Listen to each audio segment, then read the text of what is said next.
Bonjour, bonsoir, c'est Adam, on se retrouve pour le journal de bord de ma 22e semaine en prépa, si je ne me trompe pas. Nous sommes le dimanche 7 mars, il est 19h30, et c'est la deuxième fois que je tourne cette vidéo, puisque ma chaise s'est cassée juste avant, voilà, pendant le tournage de la première prise. Donc, ça fait 3 semaines depuis le dernier journal de bord, ça fait plaisir, il y a eu les vacances, hein, c'était une petite pause, il commence à refaire beau à Paris, donc on peut espérer que ça continue comme ça. Petite good news, j'ai été major à mon dernier test de maths, voilà, avec 13. C'est peut-être pas très impressionnant 13, mais dans le sens, quand c'est la meilleure note, c'est cool. Voilà. Euh, j'ai eu une semaine un peu chargée. Voilà, je vais vous faire un rapide débrief de ce qui s'est passé. Semaine un peu chargée, j'avais 3 cols, 2 d'anglais. Ça s'est bien passé au niveau des cols d'anglais, j'ai eu 13 ou 2. Voilà, mon prof d'anglais était content. Et j'ai une colle de maths qui était sur les hyperplans, c'est un truc d'algèbre linéaire. Et les démonstrations sont assez fastidieuses, on va dire. Voilà. Mais sinon, il y a eu un truc cool, j'ai eu ma première séance de TIPE. Je vous ferai une vidéo la semaine prochaine sur une explication sur ce que sont les TIPE, parce que beaucoup de gens, même en prépa, ne savent pas ce que c'est. Mais là, comme j'ai eu que ma première séance, c'est un peu just. Néanmoins, j'ai eu 2 idées de sujets que j'aimerais bien aborder. Voilà. Je vais pas les détailler ici parce que c'est pas encore sûr. Je pense que si la semaine prochaine j'ai l'aval de mes profs, je vous dirai ce que c'est.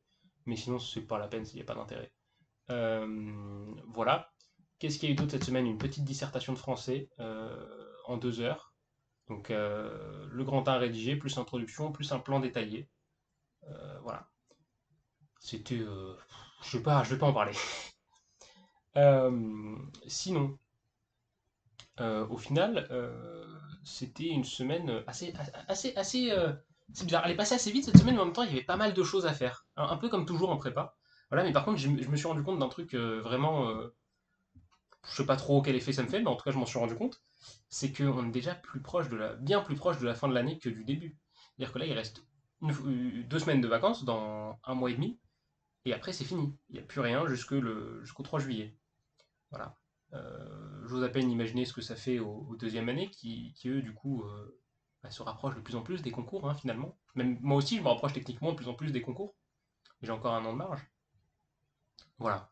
Qu'est-ce qu'il y a eu d'autre au niveau des matières? Alors en maths, on a fini les polynômes, je suis pas sûr. J'ai un trou. C'est peut-être possible. En tout cas, on a fait un chapitre qui tient en deux pages, vraiment, parce que c'était au DST de maths. En gros, ce que la prof elle aime bien faire des fois, c'est mettre des notions qu'on n'est pas censé connaître, enfin qu'on connaît pas, mais qui sont dans la suite du cours. Je sais pas si vous voyez ce que je veux dire. Par exemple, là, on avait fait des sous-espaces vectoriels. Voilà, le nom n'a pas d'importance. Mais il y a un truc qui s'appelle les sous-espaces affines. En gros, c'est des sous-espaces vectoriels légèrement modifiés. Voilà. Et donc, c'est pas fondamentalement révolutionnaire, hein.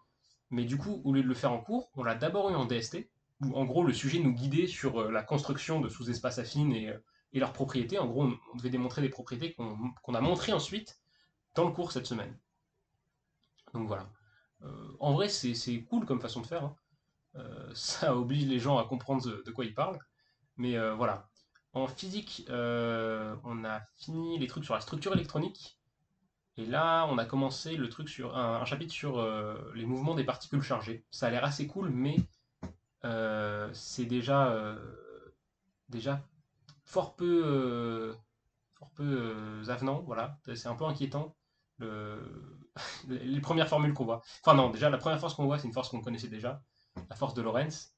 Mais c'est un peu. Bah, je crois que c'est la première fois techniquement que je vois un produit vectoriel autre qu'en SI et qu'on va l'utiliser quoi. Donc ça fait un petit quelque chose, c'est une petite nouvelle notion qu'il faut réussir à bien ingérer, surtout que la force de Lorentz, je n'ai jamais utilisé de ma vie probablement. Voilà, et je pense que ça s'arrête pas là, hein. Sinon c'est vraiment, il y a très peu d'intérêt si le chapitre il se résume à une force. Je pense que c'est bien plus compliqué que ça.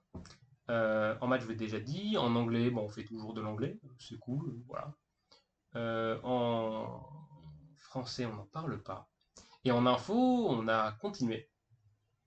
Voilà, c'est tout ce que je peux vous dire, on a continué. Même pas des trucs sur la complexité, on a continué sur des notions en plus. Voilà. Alors c'est pas du tout que je me souviens pas de ces notions et du coup je peux pas vous en parler, pas du tout, c'est complètement faux. Rien à voir, je préfère laisser du suspense. Voilà, exactement, du suspense. Euh, c'est à peu près tout. Aujourd'hui, on est assez réduit en temps parce que j'ai pas non plus que ça à faire. Voilà, il est peut-être 19h36 actuellement, mais j'ai d'autres choses à faire et à finir. Voilà, donc je pense que ça va être tout pour ce journal de bord, si rien d'autre ne me vient à l'esprit dans les dernières minutes. Non, non, non, je n'ai rien à vous faire gagner, rien à vous dire, si ce n'est que vous pouvez liker cette vidéo si vous l'avez aimée, la disliker si vous n'avez pas aimé, la partager si vous voulez, vous abonner si vous voulez voir les autres vidéos, et vous êtes grand et réfléchissez et faites ce que vous avez envie de faire. Voilà, c'était Adam, on se retrouve la semaine prochaine pour le journal de bord de la 23e semaine en prépa, et sur ce, je vous souhaite une bonne soirée, une bonne après-midi, une bonne journée, et je vous dis ciao ciao.